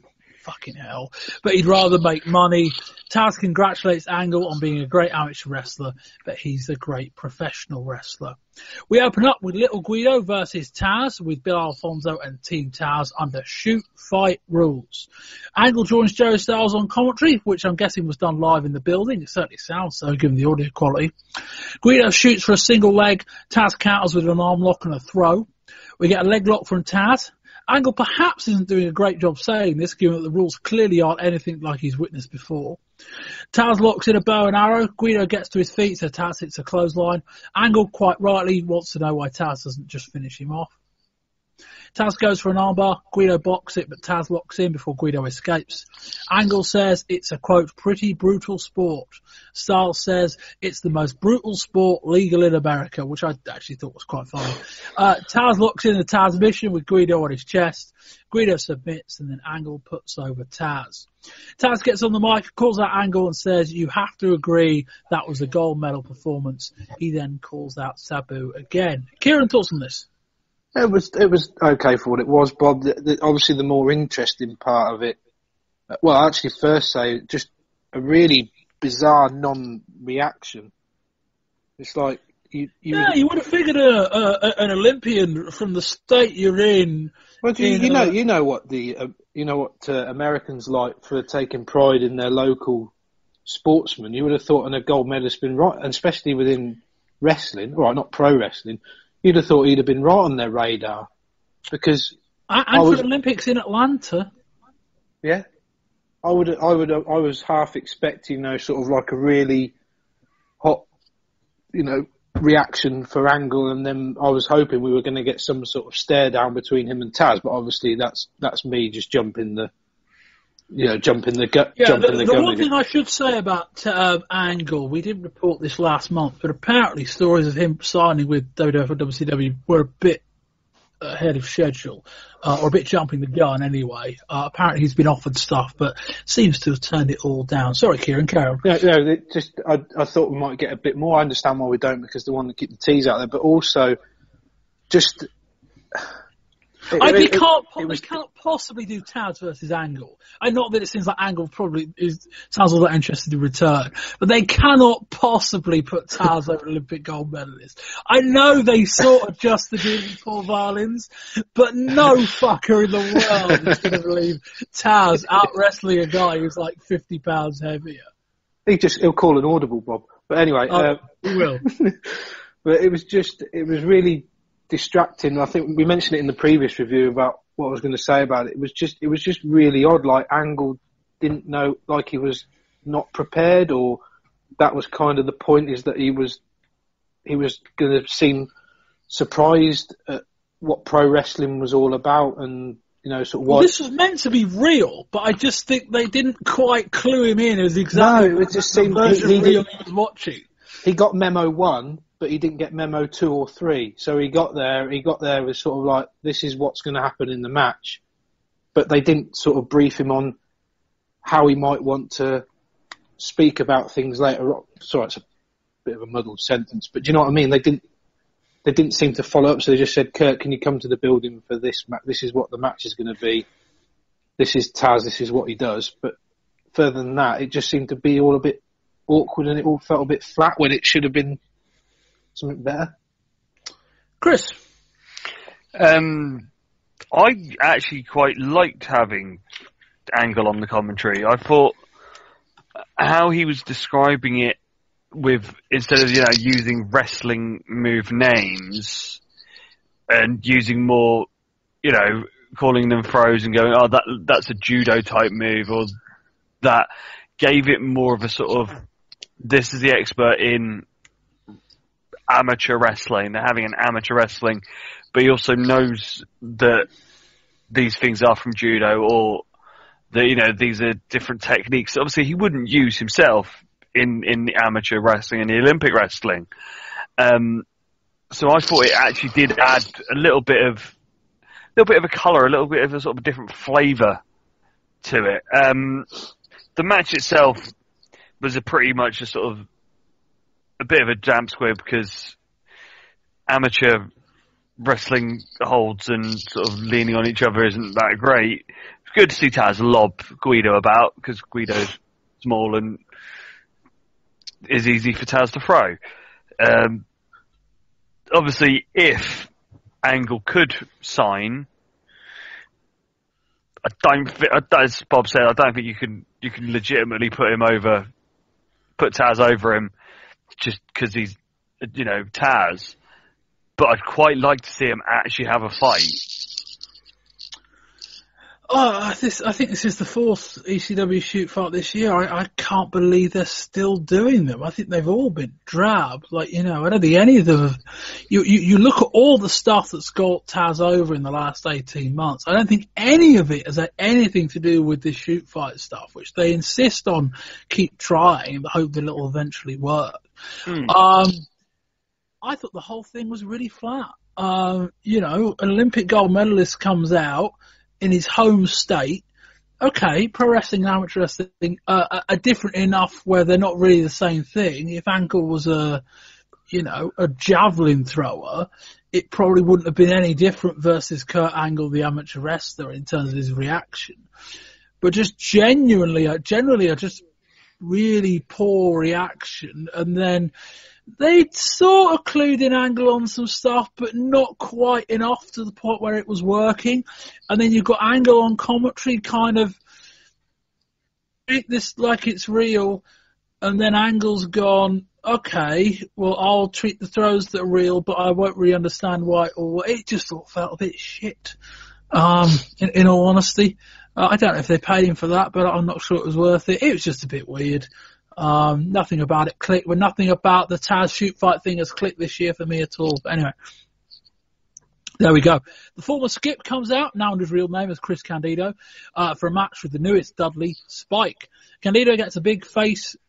Candido is a big face, getting a Candito chant, for they chant, "We want Sonny," and Skip is dead. Candido hits a release German suplex. Spike basically lands vertically on his shoulders. Spike indeed. Later in the match, he hits a big superbomb from the top rope, not even the second, and that would be enough for the pin. After the match, fans chant, "Don't go back." Candido promotes WWF Livewire, to which Joey responds, Bruce from Connecticut may call that. Hear more about that in Volume 2 of this month's show. Candido praises Vince McMahon, but says that he handed his notice and that he's happy not to be in a locker room full of ass kissers. He ends up calling the building a shithole. Chris, very quickly on this. It was a sort of good little squash match. It's good to see Candido here and not under the blanket of the Skip character and the Body Donners. Kieran? Yeah, same. It's good to see the guy because he has got talent. Let's be fair, but that Skip stuff was doing nothing for him. So yeah, let's feed him Spike, give him a couple of more squash matches, and then see where it goes from there. Speaking of 1995 WWF, it's Shane Douglas versus Michaels next up. Unfortunately, it's Joey Michaels and not Shawn.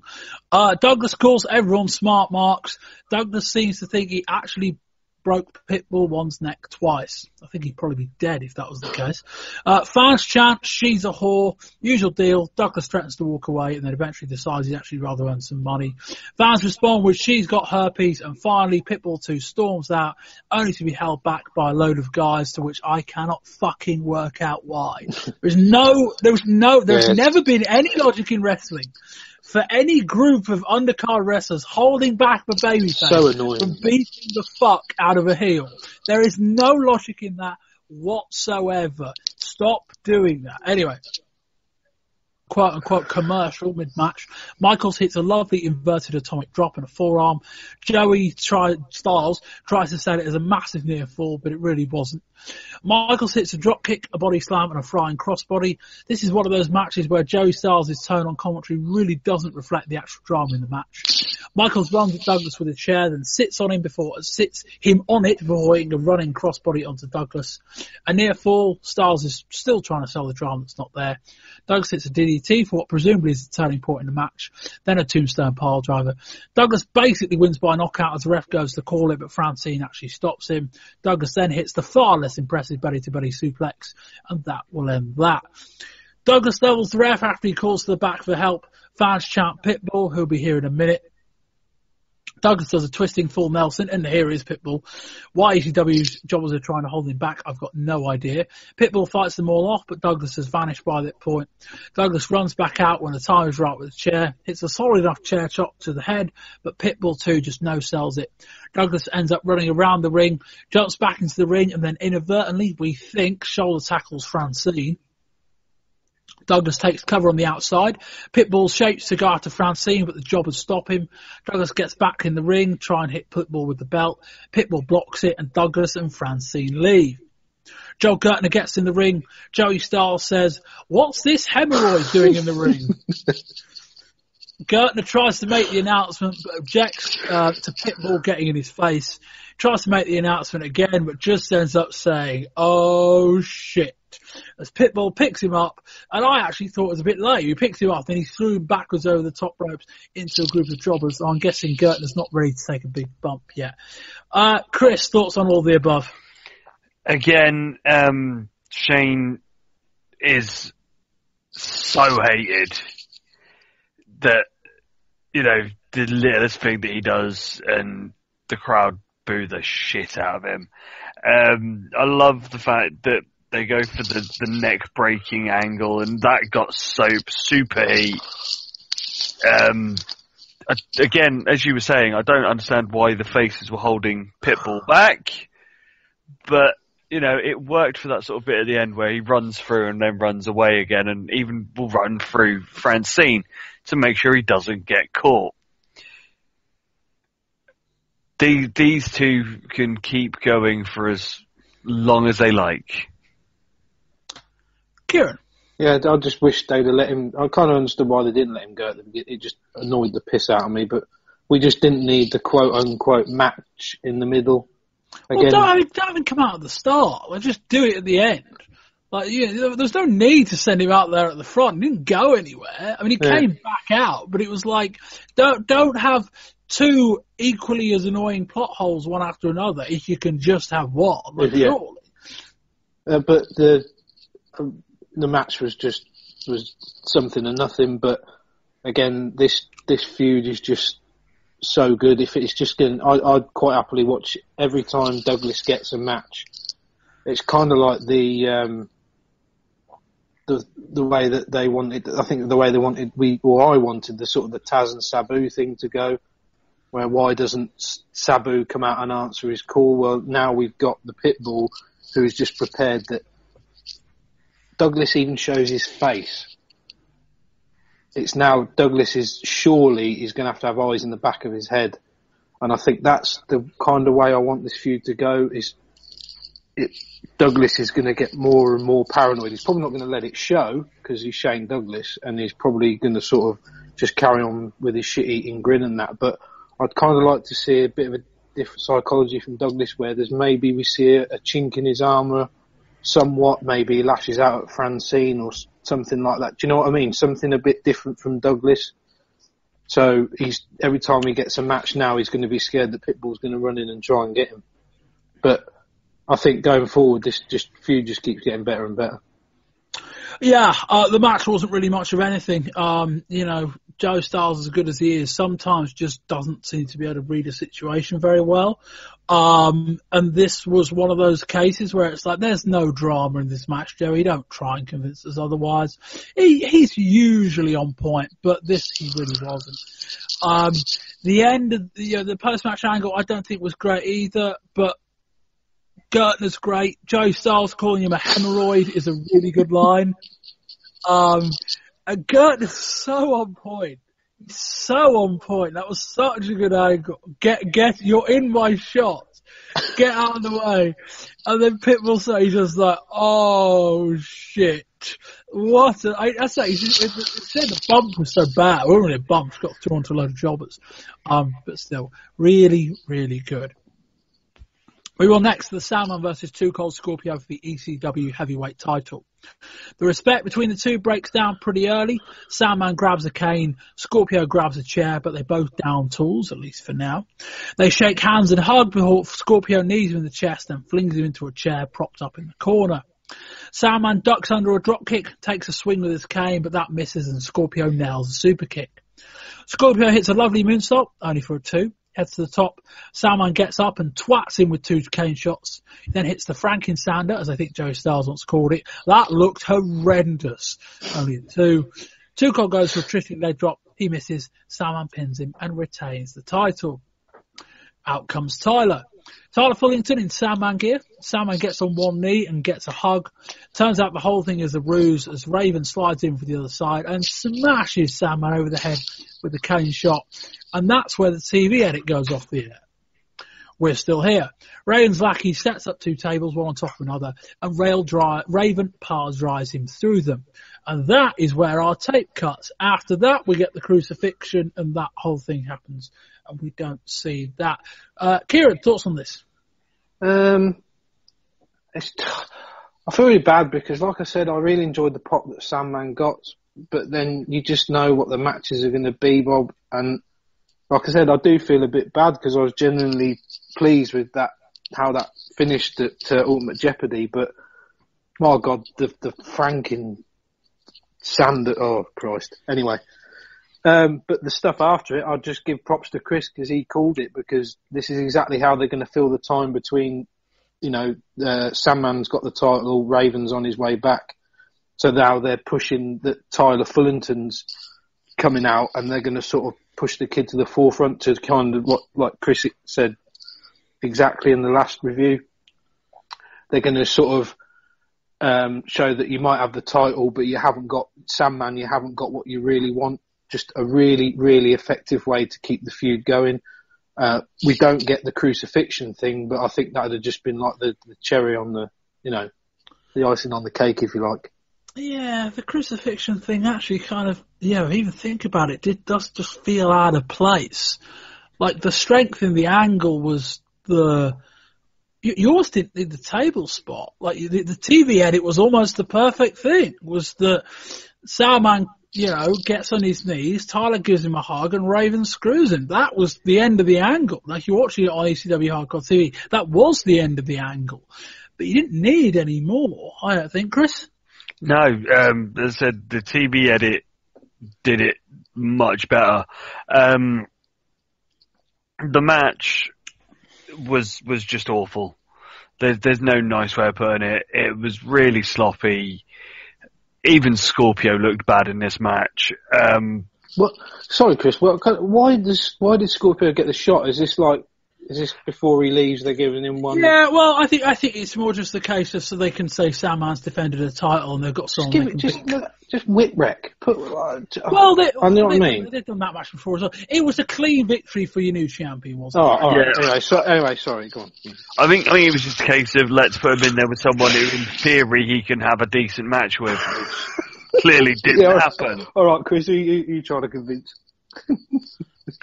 But I didn't think it was that bad, actually. It wasn't very long, but But I mean, then, say the usual Sandman, just erratic wrestling ability, I thought was okay. well, you know, it was what it was. But it was all about that end and all about Raven and Pilot and everything that comes afterwards. Obviously, was the table bit really needed? Probably not. The crucifixion, obviously we didn't see it, but would that have really been needed? Probably not.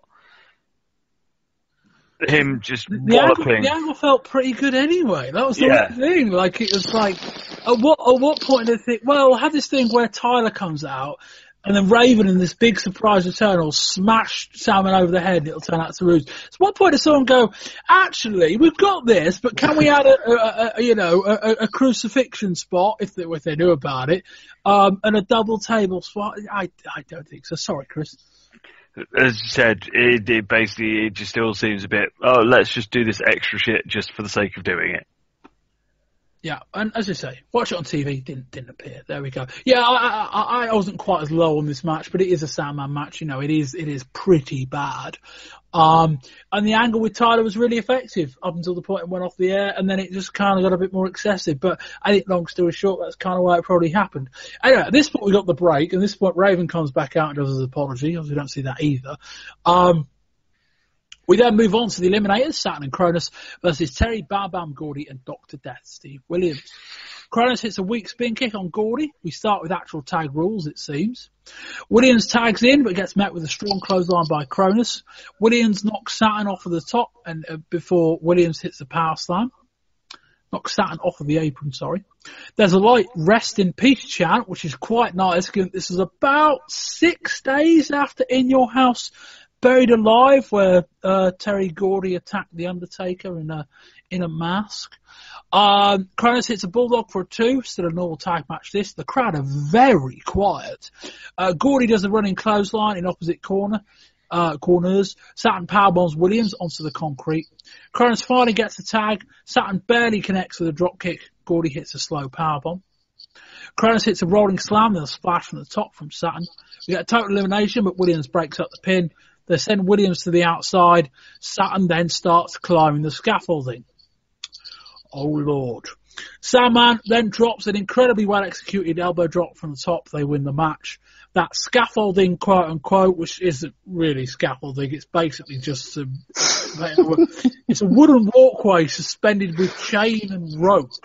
That scaffolding, I'm hoping, isn't fully assembled yet. I was wrong on that, and the segment ends with Sandman. Segment ends with Saturn getting stretchered off. Chris? For the fact that this match has been being built up for the past couple of months, it really didn't deliver. It just seemed like a really sort of boring, ploddy match. It never really it never got going. It never sort of really held even the attention of the people in the crowd. Saturn is mental. Clearly, we noticed this at the last show when he puts a ladder on top of a table on the top rope. Now he wants to basically hang off a bit of wood that's literally just hanging off the ceiling and jump off it. This isn't going to be good for the longevity of his career, but it's, a good thing to watch. It was the only highlight of a pretty dull match. Kieran? Yeah, coming off the back of the Sandman match as well, I think the crowd the crowd said it all about this match. Not even they could find anything in it, and we know how much that sort of. I mean, the Eliminators can get a reaction out of the crowd, but I think it's more to do with Gordy and Steve Williams. They're just slow and ploddy. I thought the beatdown they were giving Cronus at the beginning of the match was maybe going to go somewhere, but it just nothing ever goes anywhere. And like I said, the only decent thing is the fact that Saturn is perpetually inclined to keep trying to kill himself. And that seems to be the highlight of the match. Yeah, Bloke's an idiot. It kind of feels like we've got Saturn and Cronus that are heels, and then Bam Bam and Dr. Destiny Williams that people don't really care about. And we talk about how important a crowd reaction is off the back of Pitbull 2 and Douglas earlier in the month. Yeah, this was kind of the opposite. Just really flat. Like, people just didn't care. As I say, it was the rest in peace shout, which 6 days out was a hell of an effort for certain members of the ECW audience to make that connection. Anyway, we go next. Rob Van Dam and Sabu versus Dan Crawford and Doug Furnas. Chris, was this the main event? Did I read that wrongly? No, this wasn't the main event. The main event is the Scaffold match. Right, okay, it was. My notes maybe are out of order. Oh, well, no, sorry. In the tape, it's in this order, but I wasn't sure when I read the live event report whether this was the last match or not. Anyway, Rob Van Dam and Sabu versus Dan Crawford and Doug Furnas. We join the match in progress, but just in time to see Sabu miss his intended target and send himself and Van Dam crashing through a table on the outside. I have no idea what that was or what it was even meant to be.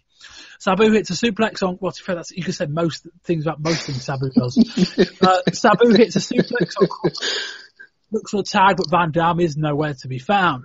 Crawford locks in a rough-looking sleeper before hitting a suplex. Styles is desperately trying to crowbar Taz references to Crawford's offense. Desperate. I mean, some of it makes more sense, but him hitting a suplex is not a Taz inference in itself. Anyway, Furnas is a lovely power slam. He locks in a Boston Crab, but Van Dam finally comes to smash up the submission. Sabu hits a lovely rolling DDT and gets a tag to Van Dam, who hits a lovely rolling shoulder tackle from the top. Van Dam hits some kicks on Crawford, a standing moonsault and a nice butterfly suplex. Van Dam runs at Crawford but gets folded up with a clothesline. Sabu hits a triple jump leg drop. That move is so fucking smooth. Where Sabu just jumps to the top and then cleanly spins on his heel. So nice. Him and Van Dam are working well together. We get a stereo slingshot leg drop and splash from the pair.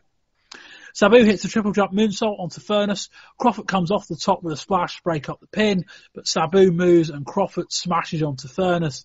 Sabu sneaks back in and Crawford kind of just looks confused, and Sabu picks up the victory. Sabu wants a handshake from Van Dam, and we finally get that and a hug. Very nice. Oh, there we go. Chris.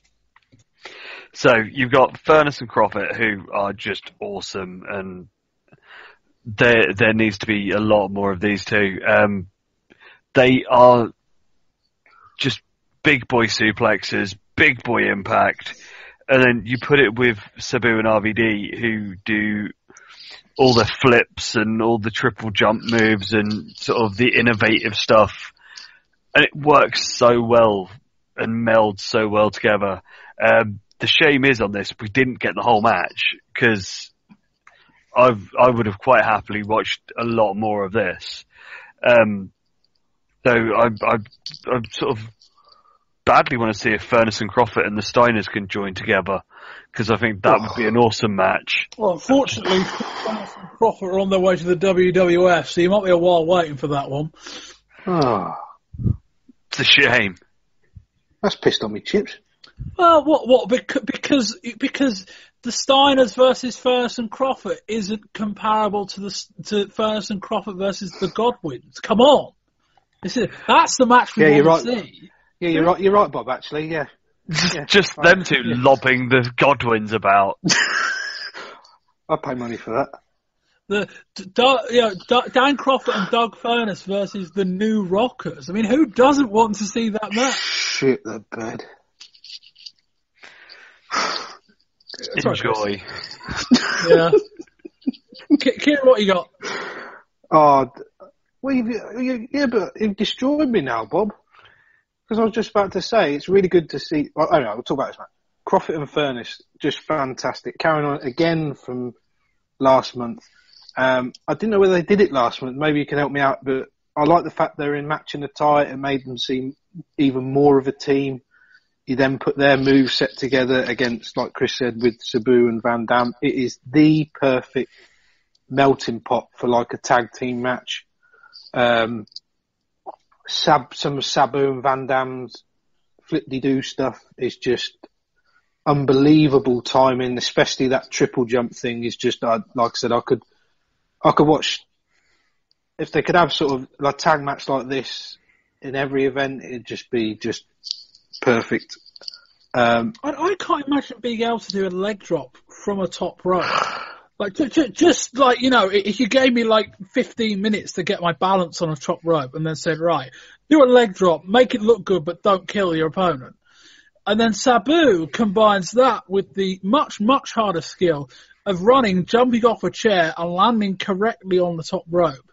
And then combines that with a really smooth spinning motion before he does the leg drop. That's so good.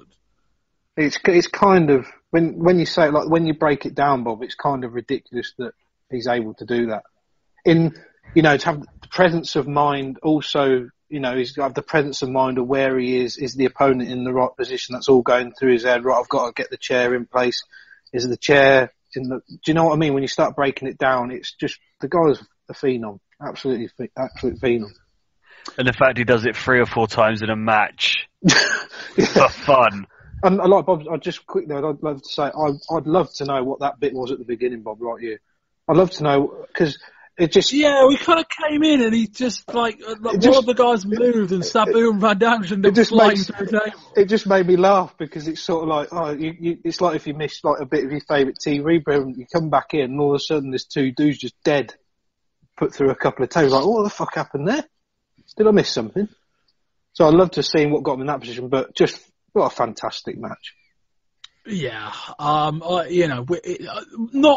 the level of last month. 1, I don't think it was anyway, but 2, we only really saw about half of it. But yeah, like Van Dam and Sabu were just great as chaotic fucking tag team, and I think they alluded to it on TV, Chris, didn't they? That they might put Van Dam and Sabu in a tag team title picture. Yeah, they had a chance for a match against the Eliminators, I think, because they won this match. I'd be up for it. Sabu and Van Dam just creating chaos. I mean, it's kind of a shame we're not going to get a third one in this series. But, as it is, it looks like Croffett and Furness are off. But yeah, really, really good. Really enjoyed it. All 4 guys are great. I could watch 3 or 4 more versions of this match. I think all 4 guys are creative enough where they could come up with different variations around the same theme and it'd still be interesting. But yeah, Van Dam has, this year he might be we have the end of year award for kind of most improved / rising star / all the above in that kind of category. Not that Van Dam's necessarily bad when the year started, but we're getting to the end of the year and he's starting to feel like a major act now. He's, his match quality, admittedly, he's been working a lot with Sabu and more recently alongside Sabu against really good guys, which I think is covering his weaknesses. But he's holding his own in a tag team with a guy who will just do fucking whatever he wants. And that's no mean feat. Anyway, main event time. Primetime Brian Lee versus Tommy Dreamer in a scaffold match. We cut to the ring and there is, I think, 12 tables in the ring with basically 4 in a kind of rectangular shape and 4 on top of those and then 4 on top of those. And the scaffold, it's not really a scaffold. It's basically, they have scaffold going up one side and then the scaffold leads to the top where they've got this wooden walkway that's probably about a metre and a half wide and maybe 6-7 metres long, I'd say. They suspended that by about 8 different chains to the ceiling, and then out of each of the corners it's a big long rope tying it to the wall as well. The logic somehow being that if you anchor it to enough points of the building, it shouldn't move around a lot. That didn't work very well. Anyway, Dreamer attacks Lee with a bin to start. He then puts Lee's head through a bit of the wall they broke earlier in the month. Styles says, "We just fixed that." Dreamer then comes off of a vending machine with another bin shot. Basically do a lap of honour around the ECW arena. Lee hits Dreamer with a pumpkin and then an actual bin. Ringside, and Dreamer is bleeding. We see the scaffolding, 12 tables in the ring, stacked pretty high. I've already said that. Already said stuff about scaffolding. They both get up the top. Dreamer hits a low blow, then a DDT. Dreamer dangles Lee over the edge. You can see his hair dangling, which is a cool visual. They reset on their knees, then stand up. Lee sets for a chokeslam, but Dreamer grabs onto the roof. Dreamer hangs on the corner, then gets dropped and crotches himself on a piece of wood jutting out of the corner. We reset, they exchange punches standing up. The platform, basically held up by rope and chain, he's rocking back and forth. Dreamer lines up a load of punches. Lee dangles. Dreamer hits him again, loses the grip, and Lee falls through about 3 tables in a very, very spectacular visual spot. Chris, what do you think?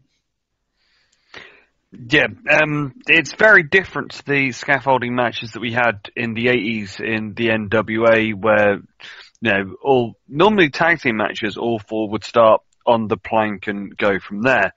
So having it sort of be an ECW style and having it have the brawl beforehand did make it a bit different.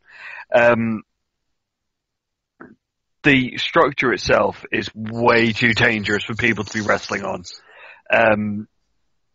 As if an actual scaffold match wasn't already dangerous enough. Yeah, but at least the NWA ones, it was on proper 2 bits of scaffolding and, it had a bit of security to it. Where this is literally a bit of wood hanging from the ceiling. And just to top it off, let's put a load of tables in the ring, because that'll help break the fall. Visually impressive to watch the end of the match and the fall, but you're never going to get a classic from this. I mean, Chris, every scaffold match is just we're just waiting for a big ass fucking bump, aren't we? That's basically it. We covered one of the first shows we ever did. Me, Colin, and Craig reviewed ECW, and we looked at a scaffold match then. I can't remember who was in it. I think it was JT Smith, because he took a monumental bump off that. Like, he basically ran off the scaffold and just landed on his knee. That looks incredibly fun. But yeah, it's just, I don't know that the scaffold match is drawing people into buildings in 1996, you know what I mean? Isn't there a reason one of the big 2 don't do this anymore? Because it's fucking stupid. Kieran? Yeah, I mean, first of all, there ain't no way. I mean, health and safety means that there's just no way nobody's going to be doing any painting or building or whatever, scaffolding like that. It's just a ridiculous looking thing to start off with. It doesn't even look. It just didn't visually. It didn't look like anything special. So I was already like, well, if that's a scaffold, then the scaffold match is going to be pretty poor, because I'd always sort of said to myself, well, if they get up on that rope bridge thing, they're not going to be up there for very long. As it turned out, I thought they got up to that part of the scaffold far too quickly, and then they were sort of like hugging each other and sort of like doing the foxtrot on the wooden bridge type thing. And then obviously you're just waiting for the spot at the end, and then when it comes, it's a nice echo of the spot that came in the last, where Dreamer's going through. This time Lee's going through, but it just didn't do anything for me at all. Really, nothing at all. Yeah, I guess it was the logical extension of the match from the show before. If we have an angle involving 4 tables, let's have a match involving 12 that promises an even bigger spot. I don't know whether it was worth it. The spot at the end was quite cool, and it sounds like Brian Lee came out the other side okay, a bit shook up, but not too bad. But it's like, take it or leave it to an extent. There we are. Chris, overall thoughts on the show and a score rating out of 10. I will give it a 6, as you know, it has its moments where it is good, but there is a lot that isn't really needed. Kieran? Yeah, similar score. I'm going to go for a 5 here, Bob. Basically, it's like the exact opposite. There's some really good stuff, but unfortunately this time the bad stuff does drag it down for me, and that's why I'm going to score it 5 out of 10. Yeah, I'm with you on a 5. It's a decent show, but it's no better than that. Some memorable stuff, some nice stuff. The Joel Gertner thing was good. There was a couple of good matches. I think had we seen the full extent of the Van Dam Sabu Crawford Furnace tag match, we might have received the show a little bit differently, but we didn't. Just not as good as the first one, but not a bad show, I think, long story short. And that basically brings us to the end of the month. There's one more episode of Hardcore TV, but it is entirely filled with stuff from the high incident show, we get Taz and Little Guido with the Kurt Angle segment at the top. We get Douglas versus Cody Michaels, and again, I'm surprised they didn't bill that as Douglas versus Michaels. I think they couldn't be able to resist that. Get Chris Candido versus Spike Dudley, and finish with Sandman versus Too Cold Scorpio, and the whole angle that followed that up until the point of the cane shot. That's where that cuts off on Hardcore TV. Anyway, that will bring to a conclusion this month's show. Hopefully a little make-up for last month. We're a bit all over the fucking shop. Regain control. 2 shows that I think we'd have certainly done the first one, and there was just about enough in the second one where I thought we might as well review it as well. The Scaffold match, the second bit of Van Dam, and a couple of other things too. And also, out of 20 years ago mode, we kind of had to review Kurt Angle's debut in ECW. But in a month of really weird fucking shit, Kurt Angle walking out and getting no reaction. Add to that the debut of Stone Cold Steve Austin's glass shattering theme, and that not getting a reaction. It's a very, very weird month. Kieran Mitchell, thank you very much. Cheers, Bob. Thanks for having me on again. No problem at all. Kieran, you can be found on Twitter. I can at the Jotun Thrash 666. Chris Lacey, thank you very much, Chris. You're welcome as always, Bob. Basically, on your show these days, I'm kind of a guest presenter, really, if anything else. I'll be back in next month because we've got a certain incident involving a 17-year-old kid called Eric Kulis that we will get to, and New Jack, etc., the mass transit incident for those who didn't make the connection. Chris, tell people about where they can find you on Twitter and about your WCW podcast. You can get me on my personal Twitter at Lacey555666, but namely what you really won't be doing is getting Super Brawls. Easy enough to find. Search Super Brawls on Twitter and Facebook. We're on iTunes as well. We are in the middle of 1992. We have just had war games between the Dangerous Alliance and Sting's Squadron. And our next show is Beach Blast, which has the 30-minute classic between Rick Rude and Ricky Steamboat. And we've also got Lex Luger obviously just leaving, so what's next for Sting?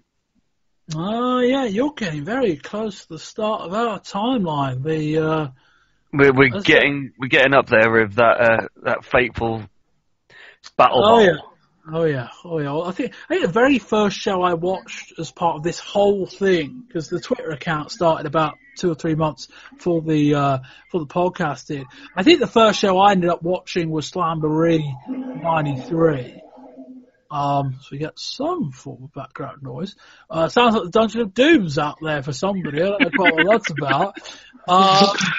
And then you get the Beach Blast show, which is quite an interesting show to do as well. Chris, I know you guys tape in studio. We've pulled away from me ever appearing on the Battle Bowl show because that's now an incentive for Patreon users. I'll promote that in a minute for people that want to do that. But also, there might be an interest from my point of view in joining in the Beach Blast 93 show, because I watched that show in full, but also because it was a month before the podcast started, I never covered it. So if we can line that up in some way, shape or form, that could be fun. You can be found basically at Super Brawls. Search Super Brawls on Google, I'm sure it will come up. Links to it on the website, or on our website anyway, etc. And all places where all good podcasts are found. That's the one. That's the one. It's been a long show. Yes, as I mentioned, we are now on Patreon. You can, if you'd like to chuck us a few quid a month for $5 a month, which is increasingly becoming £5 a month, based on the exchange rate, you can get early access to podcasts like these. I want to say thank you. If Kieran could stop making noise in the middle of my Patreon plug. Yes, you can get access to our shows as thank you. $5 a month. Link is in the description. Patreon.com/wrestling20YRS. Wrestling20YRS.com. Everything's on there. Basically, iTunes, RSS, back episodes, blogs, the lot, really. It's all on there. It's been a long night. Anyway, a big thank you to Chris and to Kieran. This has been Volume 3 of this month's show. Volume 1, we take a trip to WCW for Halloween Havoc. Volume 2, we look at In Your House, Buried Alive, including Terry Gordy beating up The Undertaker. That was what that was all about. That was quite impressive. That happened on the Sunday night. And I can only assume it wasn't a big rest in peace, but it's certainly audible. But the Observer and the Torch barely would have got out in time. I can only assume that was a hotline jobby. Would have been a report on one of the hotlines that a couple of the ECW fans must have called. But hell of a shout that. So that's Volume 2. This is Volume 3. Only 3 shows. 3 shows this month. And that'll do that. I've been Bob Bamber. This has been Volume number 3 of the October 1996 edition of the Wrestling 20 Years Ago podcast. Until next time, goodbye.